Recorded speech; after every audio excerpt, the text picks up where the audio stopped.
ഇനി ചൈനയിൽ നിന്നുള്ള 2 വീഡിയോ ദൃശ്യങ്ങൾ കാണാം. 5ാം നില കെട്ടിടത്തിൽ നിന്നും വീണ കുട്ടിയെ വഴിപോക്കർ അത്ഭുതകരമായി രക്ഷിച്ചപ്പോൾ സ്വന്തം മകനെ കാറിടിച്ചു കൊല്ലാൻ ശ്രമിച്ച അപ്പന്റെ പരാക്രമമാണ് മറ്റൊന്ന്. രണ്ടും ചൈനയിൽ നിന്നുള്ള വീഡിയോ ദൃശ്യങ്ങൾ. 2 വയസ്സുകാരിയായ യാങ്വി ഉറങ്ങുകയാണ്. കുറച്ചു മുൻപ് സംഭവിച്ചതൊന്നും അറിയാതെ 5 നില കെട്ടിടത്തിലെ അപ്പാർട്ട്മെന്റിന്റെ ജാലകത്തിലൂടെ അബദ്ധവശാൽ വീണതൊന്നും ഇവൾക്ക് ഓർമ്മയില്ല.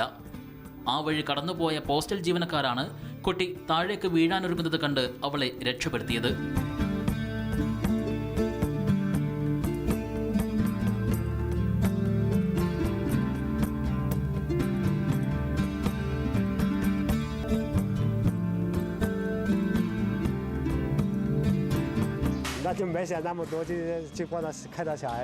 ആരുടെയോ കുഞ്ഞിന്റെ മരണത്തെ താങ്ങിയ ഈ കരങ്ങളെ അഭിനന്ദിക്കുമ്പോഴാണ് സ്വന്തം മകനെ കൊലപ്പെടുത്താൻ ഉദ്ദേശിച്ച് കാറുമായി ഇറങ്ങിയ അച്ഛന്റെ ചെയ്തിയിൽ ചൈനക്കാർ അമ്പരന്നത്. വീട്ടിലെ വഴക്ക് തെരുവിലേക്ക് നീണ്ടപ്പോൾ കിഴക്കൻ നഗരമായ മാൻഷാനിൽ ഇരുവരും മണിക്കൂറുകളോളം ട്രാഫിക് സ്തംഭിപ്പിച്ചു.